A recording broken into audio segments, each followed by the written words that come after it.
Chapter 12. Drugs, Booze, and Fatal Mistakes.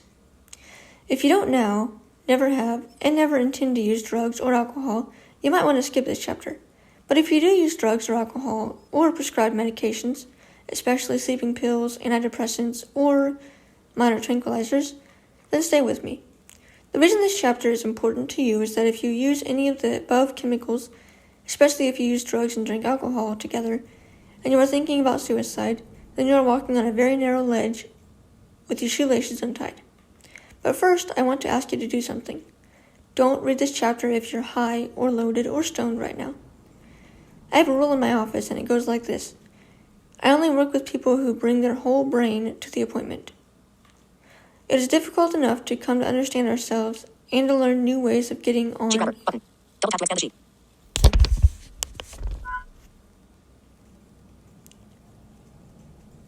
It is difficult enough to come to understand ourselves and to learn new ways of getting on in this world without complicating the job by being high on chemicals. In my office, you'd be paying for all of my attention, and I want all of yours. So, if you're under the influence right now, do yourself a favor and put this book down for now. Then pick it up later when your head is clear. If you are taking a prescribed medication, okay. I will talk about prescribed medications in a bit later on. Good. Now we have two complete brains in the same place.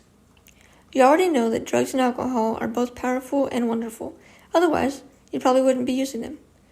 They can do for our moods what nothing else can. We can eat them, smoke them, drink them, sniff them up our nose, or shoot them in our veins, and the effect is nothing short of miraculous. And we can get this effect within seconds or minutes. With a sufficient dose of what we like, we can feel like gods. We can soar, we can laugh, we can send those blues on the run, we can be with people and feel like nothing can ever hurt us again. With a sufficient dose of what we like, we can feel so good we ask ourselves, why should I ever feel bad?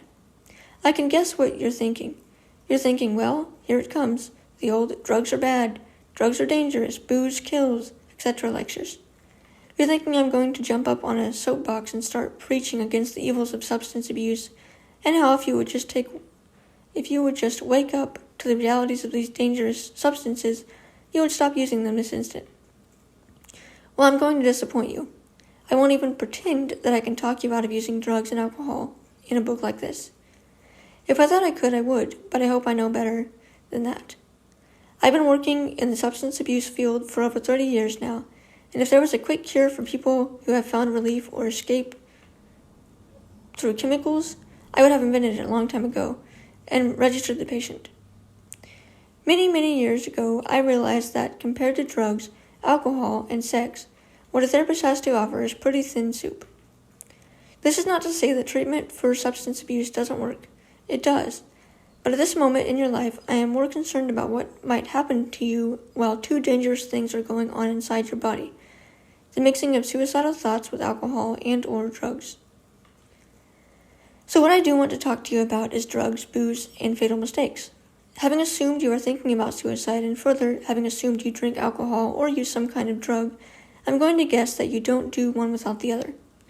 Rather, I'm going to guess that when you are under the influence of the drug of your choice, you may think more about ending your life.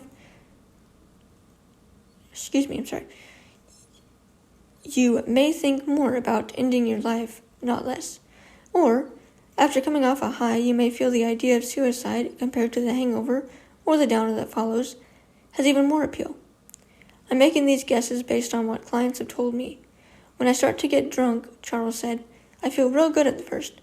I feel 10 feet tall. I feel like all the problems of my life are small and far away. But then as the night wears on and the booze wears off, I start to crash, and then I start thinking suicide again.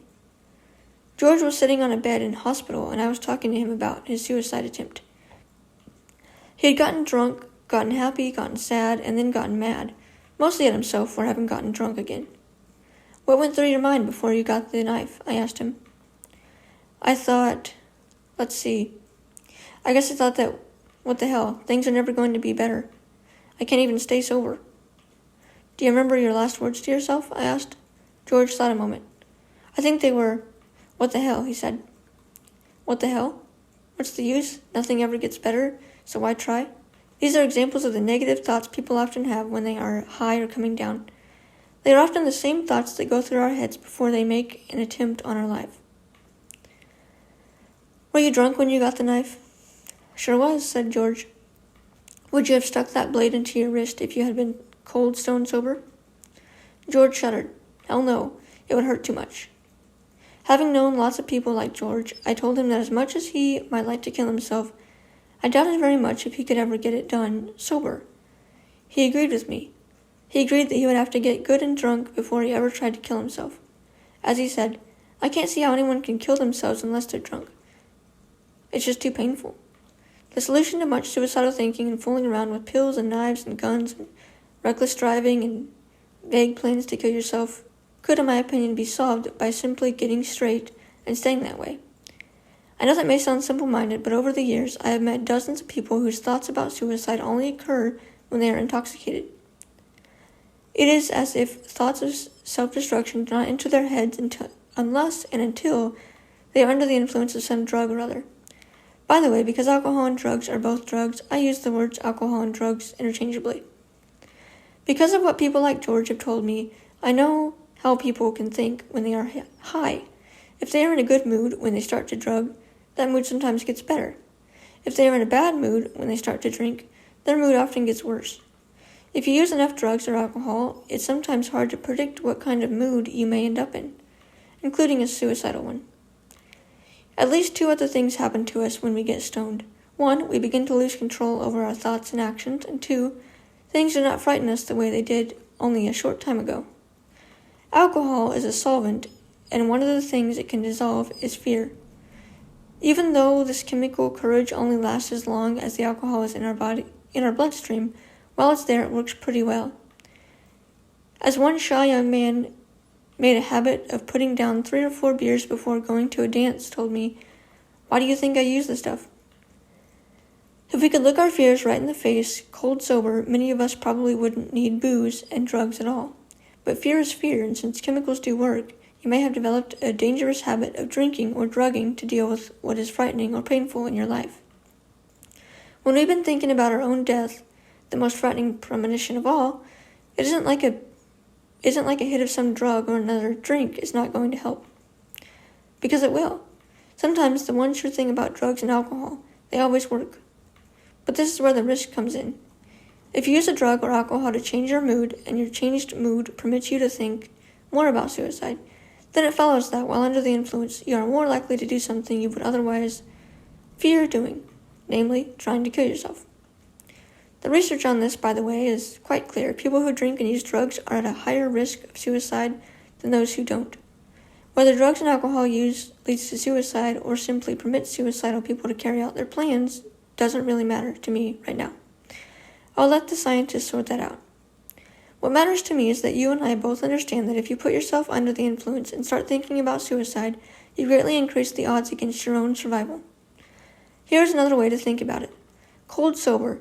Would you help someone high on drugs to take a fatal dose of heroin? Could you, in your right mind, hand an obviously depressed and drunken woman a razor blade with which to kill herself? Would you, with a clear head, let angry and broken-hearted friend stoned on the booze get into her car and drive home? Of course you wouldn't. You would say, "Hey, sober up, don't do something crazy, don't do something you'll regret." Assuming you, too, were not stoned, I am guessing you would do everything within your power to stop an intoxicated friend or stranger who was talking suicide from doing it. Why?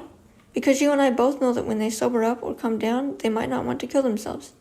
You don't have to be a doctor to know that people under the influence are not packing a full load of bricks. Not only are they 2 bricks shy of a full load, they don't even know where they left the wagon. If you don't even know where you left the wagon, how can you decide something as important as whether to live or die? If you wouldn't let some stranger who is high kill himself, why would you fool around with suicide under the same circumstances? Why wouldn't you give yourself the same chance to rethink things with a clear head? Fatal mistakes.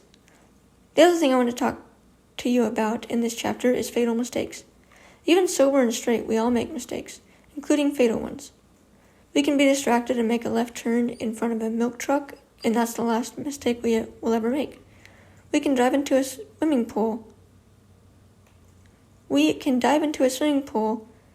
On the wrong and shallow end, hit our head on the concrete, and that's that.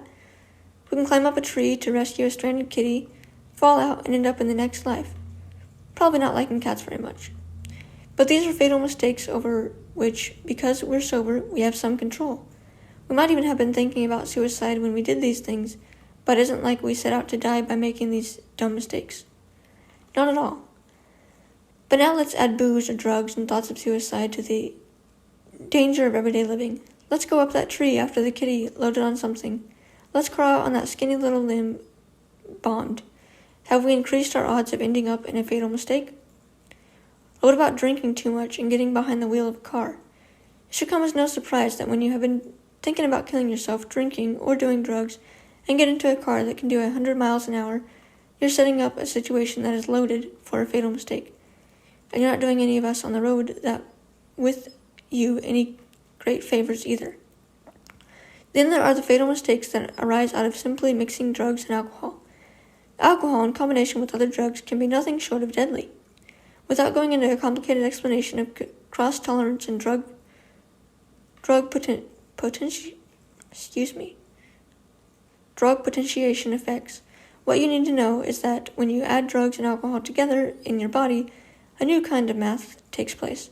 This version of new math can kill you, even though that may not be what you intended to do. The new math works like this. 1 ounce of alcohol added to 1 dose of a drug does not equal 2 ounces of effect. Far from it. 1 drug plus 1 drink might equal 4 or 5 or even 6 ounces of effect. In other words, alcohol can make a drug more powerful and vice versa. This goes for prescribed medications as well, and especially sleeping pills. One evening in 1974, a 20-year-old girl drank several gin and tonics and took some pills. The new math took place in her body, and she lapsed into a coma that lasted more than a decade. Her name was Karen Ann Quinlan. This combination of drugs and alcohol accounts for thousands of deaths worldwide each year, and it's not always clear that the person who died from the new math truly wanted to. Among names you would recognize are Judy Garland, Marilyn Monroe, and Elvis Presley. And for each of those famous names, there are thousands more who only earned a paragraph in the obituary column of their local newspaper. One of the things that happens when you mix drugs and alcohol, or simply start taking sedatives or tranquilizers, is that once the drug begins to take effect, you may begin to lose count of how many pills you have taken. Since short-term memory is affected while under the influence, you may simply lose track of how much of something you have ingested. I don't know about you, but when a doctor prescribes a medicine for me that is supposed to be taken 3 times a day, I have trouble remembering if and when I took it. If I have 2 or more medications to take, I have to write down, count out, or otherwise go to some extra effort just to follow those simple directions. If I were drinking alcohol while taking these pills, I could end up a whole lot sicker than I was when I started.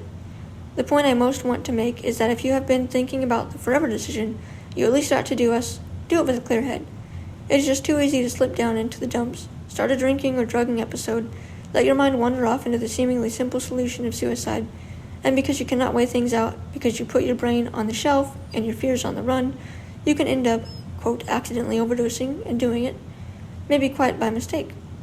I know what you're up against with drugs and alcohol. I know what a wonderful tonic these are against bad feelings. I know they work faster than other solutions, and that in them you can dissolve most anything. Anger, depression, hurt, a broken heart, just about anything that is painful. And I know that once you are addicted, the job of getting off the stuff is not something you just up and do one morning before breakfast. But I also know that you can get drug free. It takes some time, it takes some help, and it takes some strength and courage, but you can do it.